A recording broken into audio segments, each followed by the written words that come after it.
Olá, que a graça e a paz de Jesus inunde a sua vida. Você já passou por alguma situação difícil? E nessa situação difícil que você já passou, foi ao lado de Jesus? Se foi, eu sei que você passou muito bem pela prova e foi aprovado e saiu vitorioso, vitoriosa. Mas se não foi ao lado de Jesus, ou você não sabe quem é Cristo Jesus, eu te convido hoje mesmo a entregar a sua vida a Ele, clamar pelo nome dele a Deus, o Pai das misericórdias, e Ele vai te tornar um vencedor, uma vencedora. Você está no Apocalipse em Gotas e esse é o penúltimo episódio. E o tema é a grande besta. Venha comigo e você vai ficar sabendo quem é essa grande besta.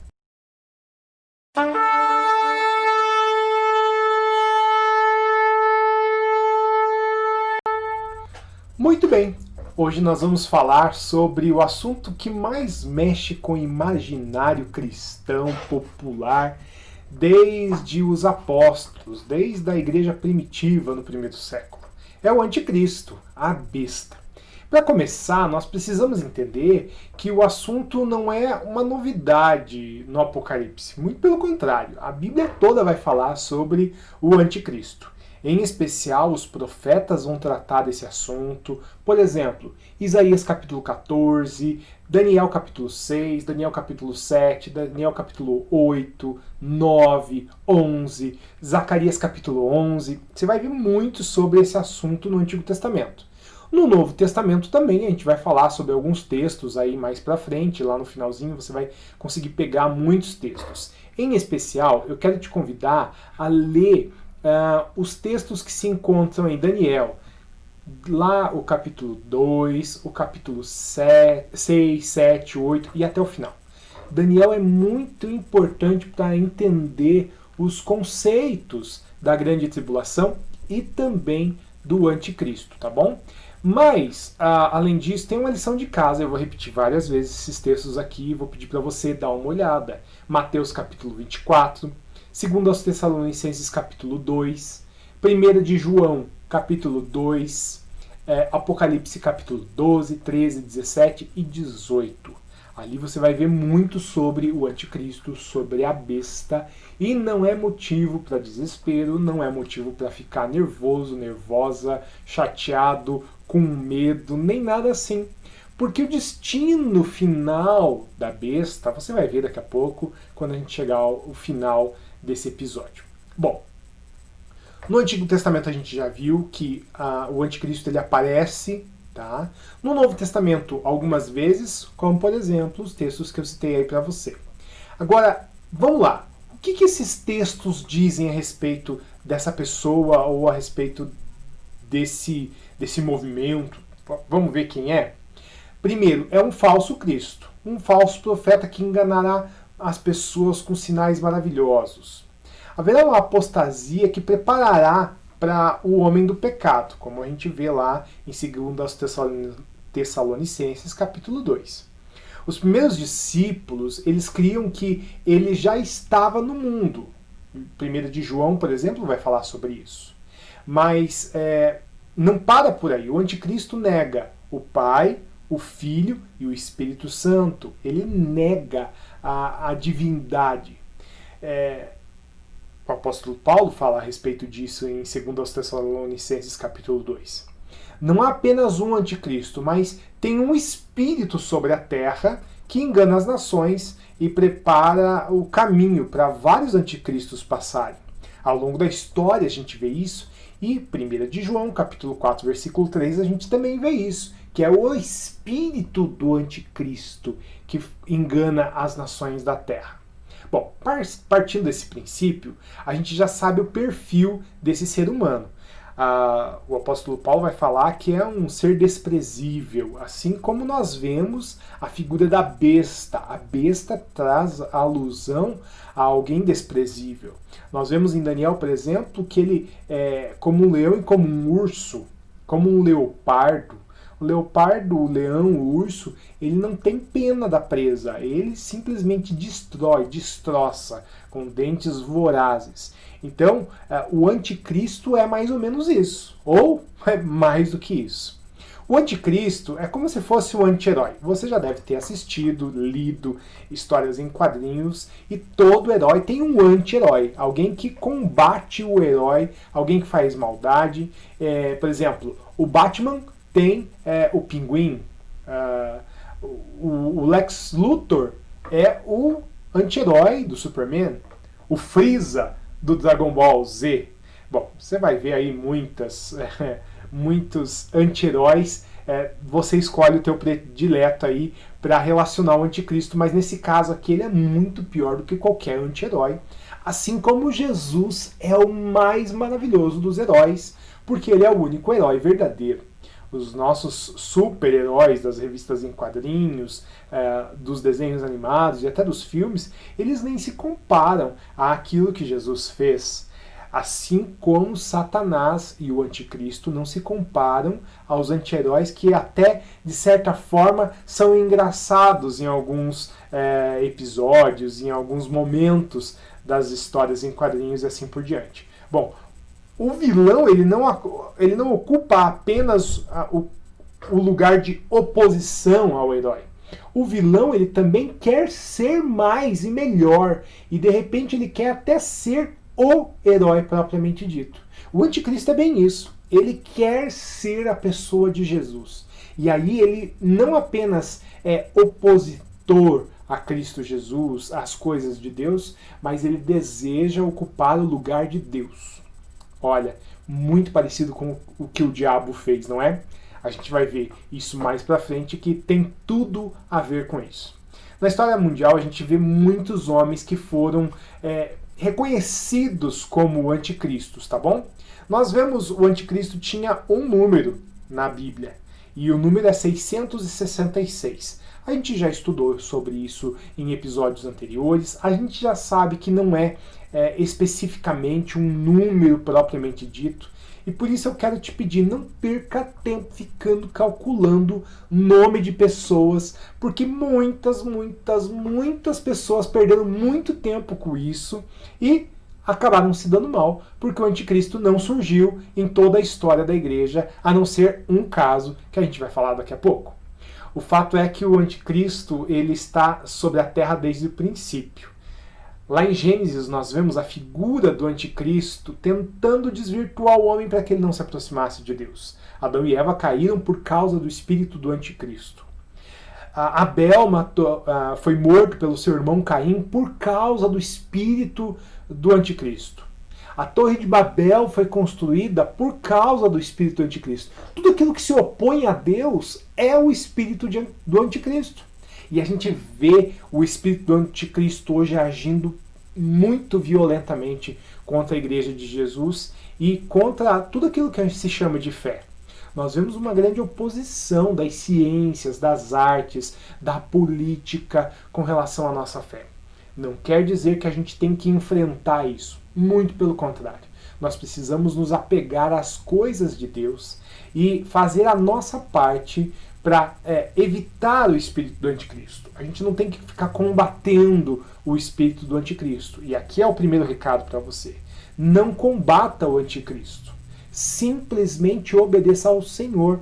É Ele quem desfaz as obras do maligno.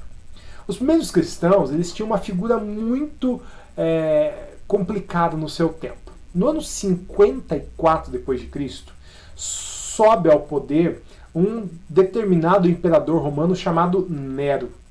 Ele assumiu o poder e, no começo, foi um período de muita paz. Foi um período de transformação para os romanos e foi um período em que eles gozavam não apenas de paz e prosperidade, mas os romanos estavam muito felizes com o governo de Nero. Acontece que Nero pirou o cabeção.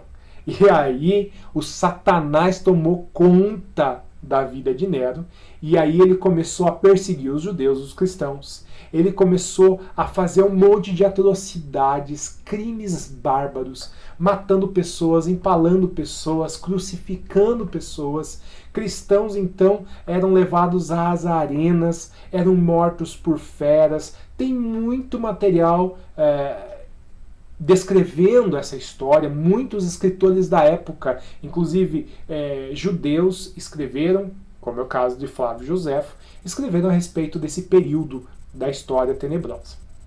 Nero, então, é tido como o primeiro anticristo do tempo dos apóstolos, do tempo dos primeiros discípulos de Jesus. Veja, são aproximadamente 20 anos, 30 anos após a partida do Senhor Jesus aos céus.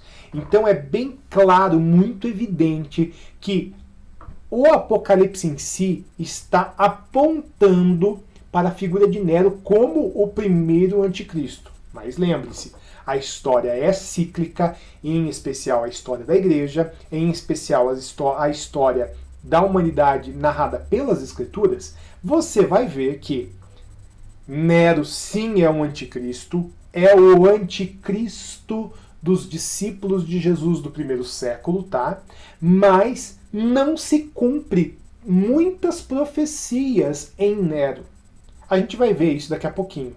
Mas algumas profecias elas não se cumprem. Por exemplo, o Senhor Jesus descendo e militando contra o exército de Nero, isso não aconteceu. Não aconteceu em hipótese alguma. Da forma como a Bíblia narra, não aconteceu.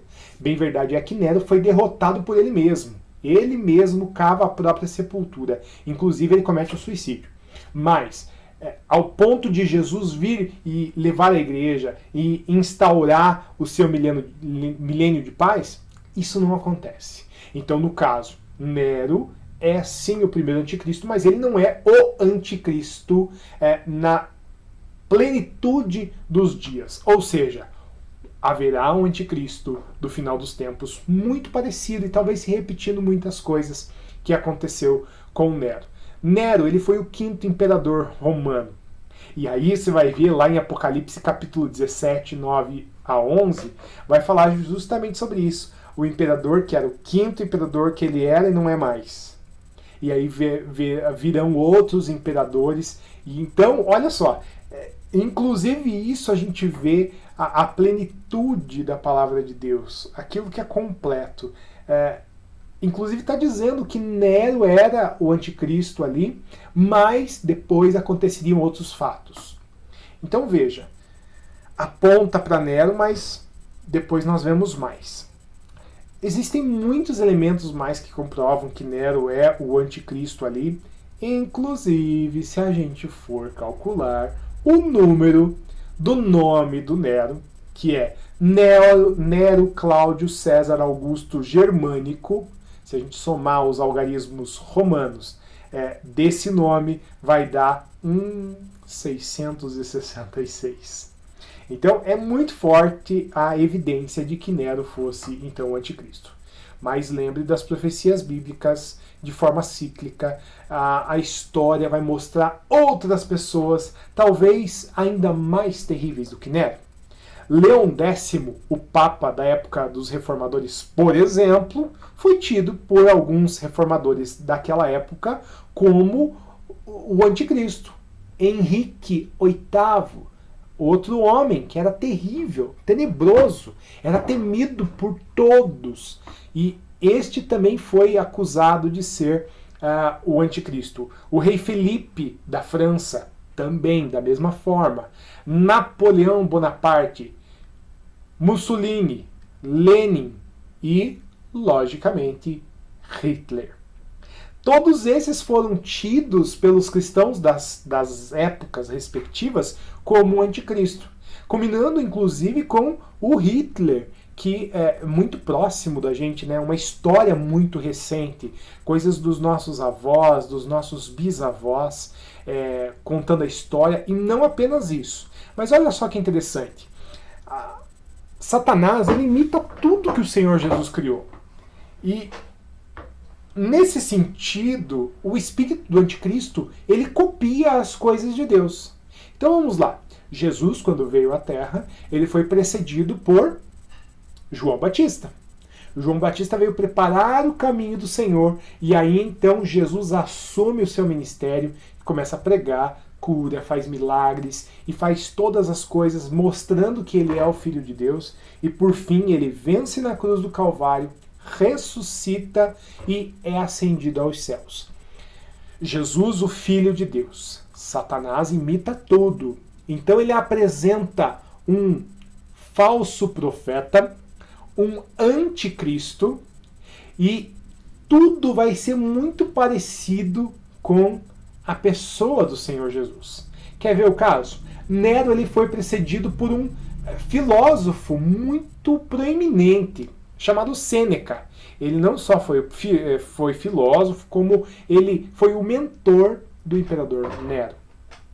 Nós vemos, por exemplo, Hitler, citando esses dois exemplos bem complicados da história. Hitler, nós lemos a história, assistimos documentários e vemos que ele foi precedido por Joseph Goebbels, que era um filósofo também, olha só, também filósofo, mas ele era muito bom comunicador, ele era muito bom articulador, ele trazia as massas e as pessoas se reuniam para ouvir Goebbels. E o que acontece? Ele apresenta o Hitler como a solução para todos os problemas da Alemanha. Incrível, não é? Há sempre alguém apresentando esse anticristo. Bom,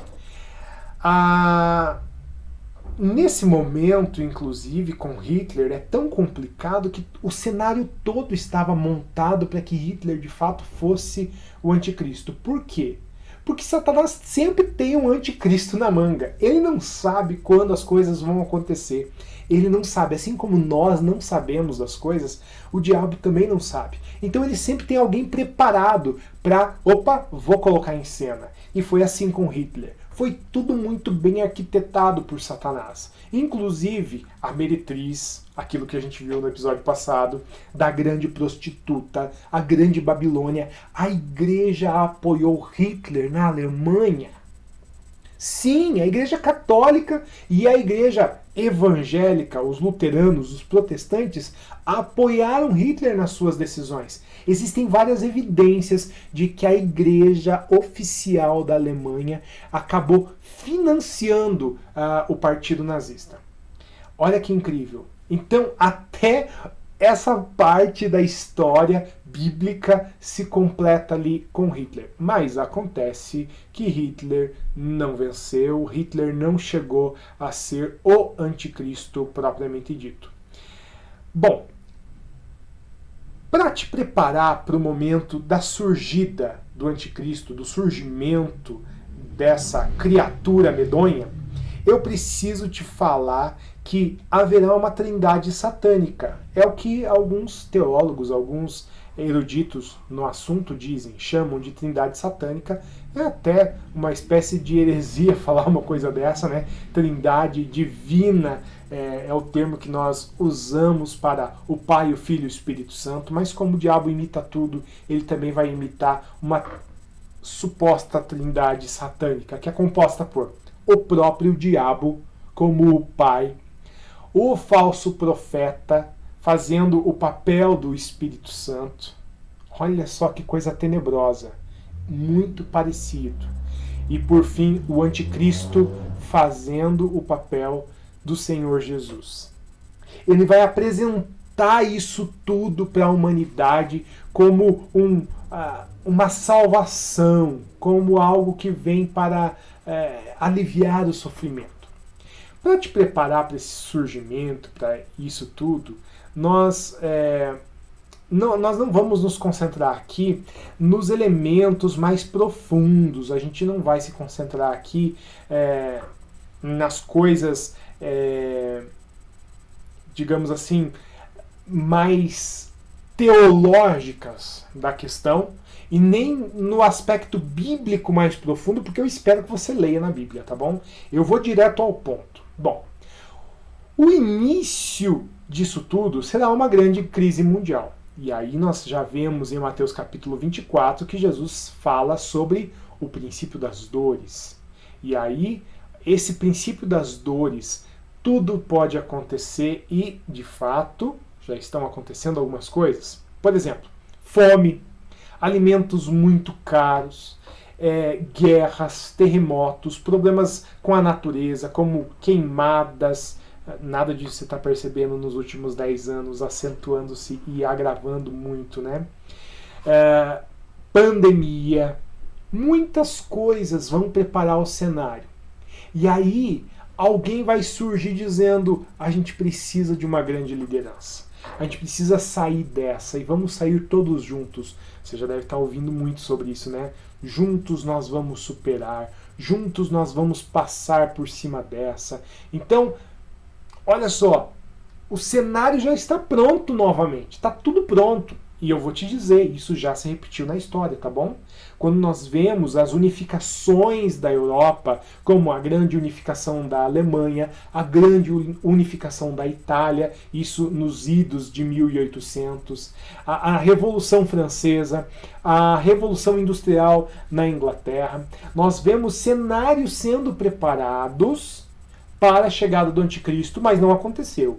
Agora, é muito provável que isso vai se apertar, porque muitas profecias estão se cumprindo e você que já está acompanhando o Apocalipse em Gota há algum tempo já percebeu isso, que as evidências são cada vez mais fortes de que o tempo do fim está chegando. A partir do momento que não tem mais esperança nenhuma, que está indo tudo por água abaixo, vai ter a necessidade de uma certa globalização, que é o que nós já temos visto também. A internet aproxima os povos, mas politicamente ainda há muitas divisões. Então pode ser que demore bastante tempo para que essa globalização para o preparo do anticristo demore um pouquinho mais, mas as coisas já vão se encaminhando. Na década de 70, 80 e 90 se estudava muito sobre esse assunto, inclusive alguns teólogos perdendo bastante tempo falando que a OTAN, o Tratado das Nações Unidas, a NAFTA, o Mercosul, a União Europeia, todas essas tentativas de globalização era a preparação para o anticristo. A gente vê que isso está muito defasado hoje, esses movimentos NAFTA, OTAN, a própria União Europeia está se desfazendo aos poucos.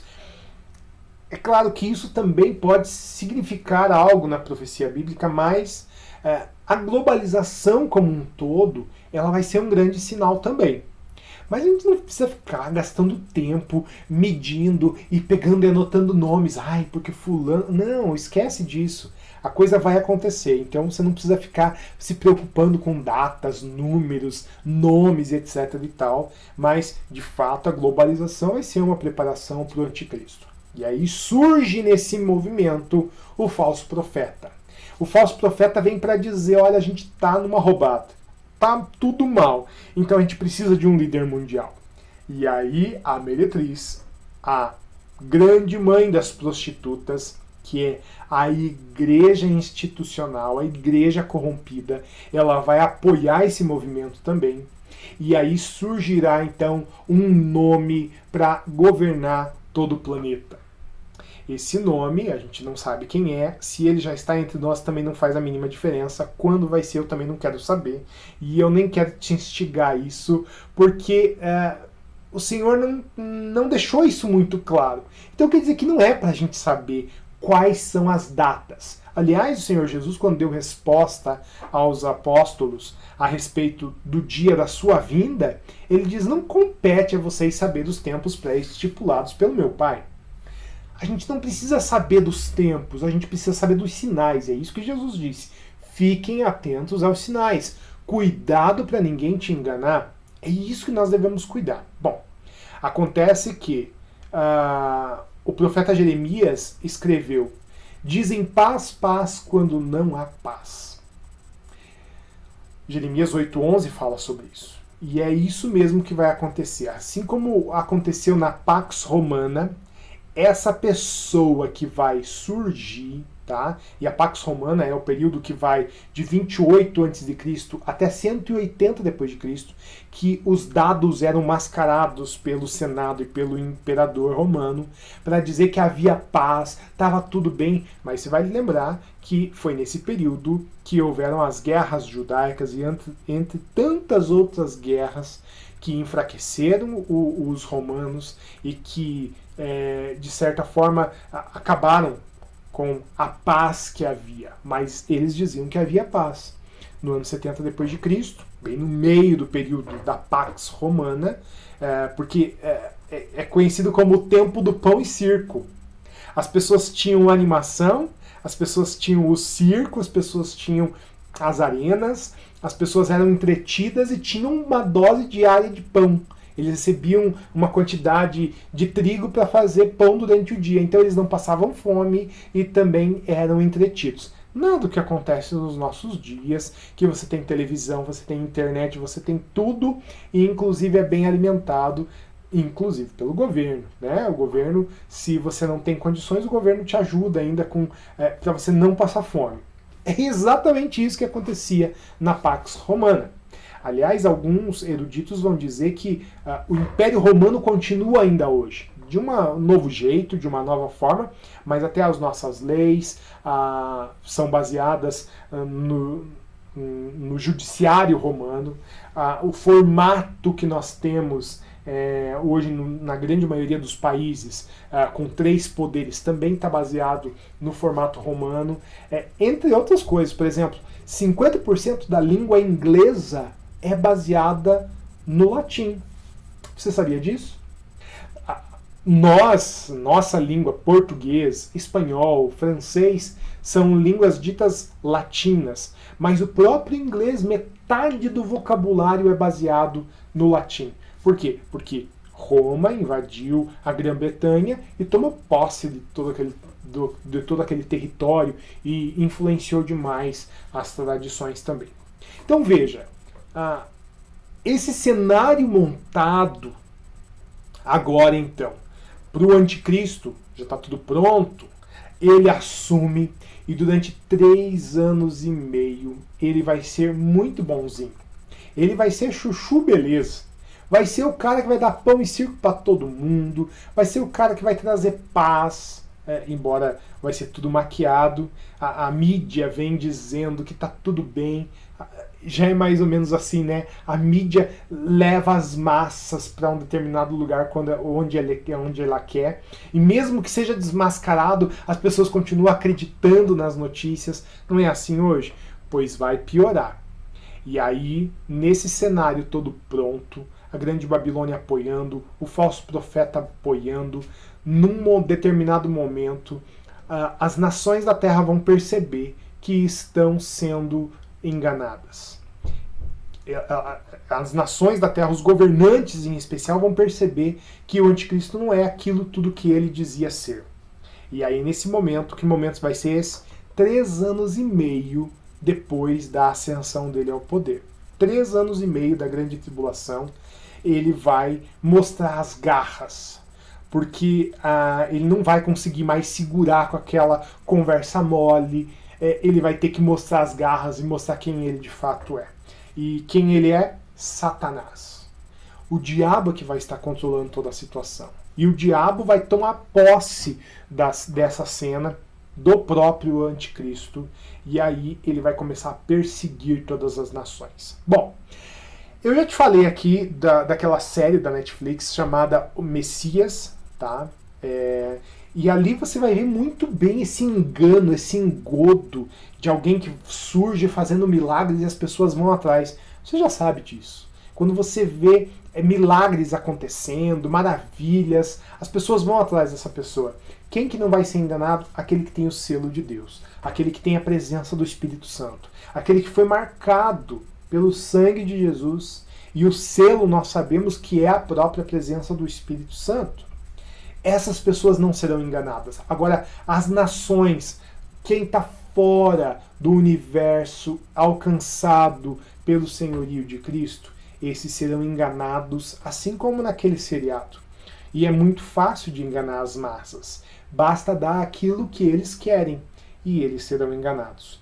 Você não pode ser enganado, você não pode ser enganado. Você precisa continuar fiel ao Senhor Jesus. Bem, a contar desse momento, o anticristo ele vai acabar com a fome, aí ele vai mostrar suas garras, e aí a partir daquele momento, 3 anos e meio, ele vai forçar todas as nações da terra militarem contra a igreja de Cristo. Por quê? Porque vai ser o momento que a mão de Deus vai pesar, e nesse momento aí as pragas vão acontecer, fome, miséria, pedra caindo do céu, animais ferozes sendo soltos e dizimando a população. Coisas terríveis vão acontecer vindo da parte de Deus para punir o anticristo e punir a humanidade que se rebela contra Deus. Mesmo assim, eles não vão aceitar, eles não vão reconhecer, e aí, nesse momento, eles vão querer se vingar de Deus através do sacrifício dos cristãos. Alguns cristãos serão mortos, aliás, muitos cristãos serão martirizados nesse momento. E aí perceba que eu não estou falando aqui do arrebatamento da igreja. Por que eu não estou falando do arrebatamento da igreja? Porque a gente vai falar no episódio que vem. Agora, nesse momento então, eles se armam contra o povo de Deus. E aí, simplificando bastante, depois de 3 anos e meio, ele mostra as garrinhas, mas a partir desse momento conta mais 3 anos e meio, que vai dar 7 anos, e aí nesse momento eles se armam para lutar contra os cristãos, ao que chamam de Batalha do Armagedon.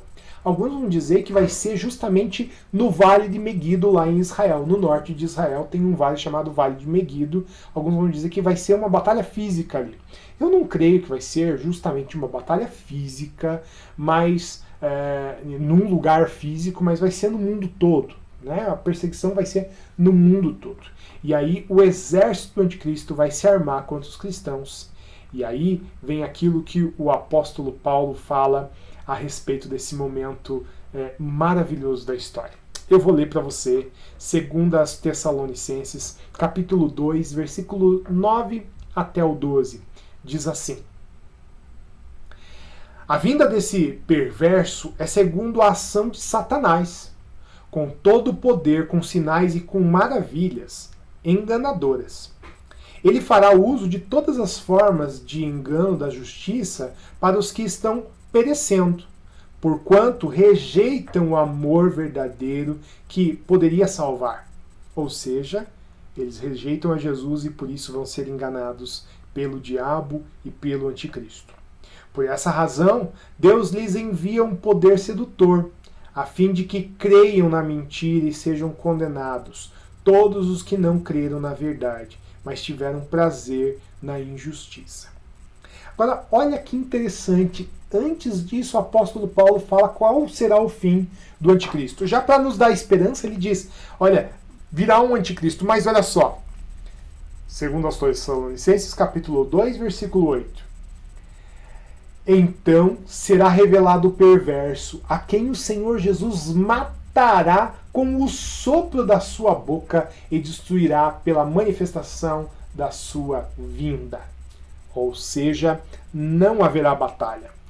No momento que todo o exército estiver armado, conforme nós vemos lá em Apocalipse 17, 18, né? Capítulos 17, capítulo 18, e culmina no capítulo 19, todo o exército armado, Jesus vem para instaurar o seu reino. E aí ele, com o sopro da sua boca, diz a palavra de Deus, ele aniquilará. Veja que você vai ver termos muito específicos em 2 Tessalonicenses e também no Apocalipse. Você vai ver que os primeiros cristãos estavam muito antenados a isso que ia acontecer. Eles sabiam, eles ouviam o tempo todo o Espírito Santo falando para eles como isso iria se dar. Nós precisamos também estar atentos. E isso não pode causar em nós tristeza. Muito pelo contrário, nós temos uma esperança. Para terminar, eu quero te falar justamente sobre isso. Ao vencedor, eu darei de comer da árvore da vida. Ao vencedor, ele vai comer o maná escondido. ele não passará pela segunda morte. Ele ganhará uma pedra branca com um nome que só ele e o Pai conhecem.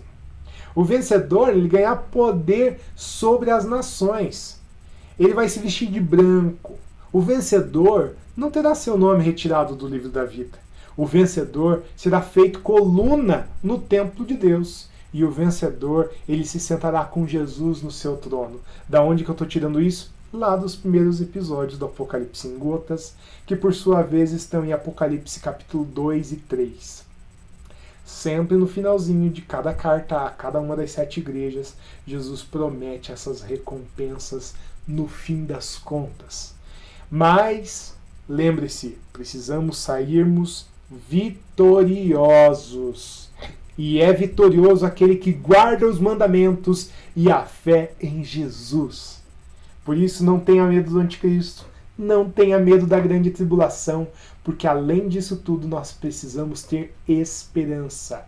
E a esperança nos dá ainda algo mais incrível, que por mais que a gente fique aqui no momento da grande tribulação, se você for pós-milenista, se você for amilenista, enfim, independente de como você crê, se você é pré-tribulacionista, mesotribulacionista, pós-tribulacionista, enfim, não interessa no que você acredita, você precisa acreditar que apesar de qualquer coisa, apesar de situações que venham a ocorrer com o povo de Deus, a Bíblia fala inclusive que os selados de Deus nem receberão o castigo de Deus derramado pelas 7 taças. Apocalipse capítulo 9, versículo 4.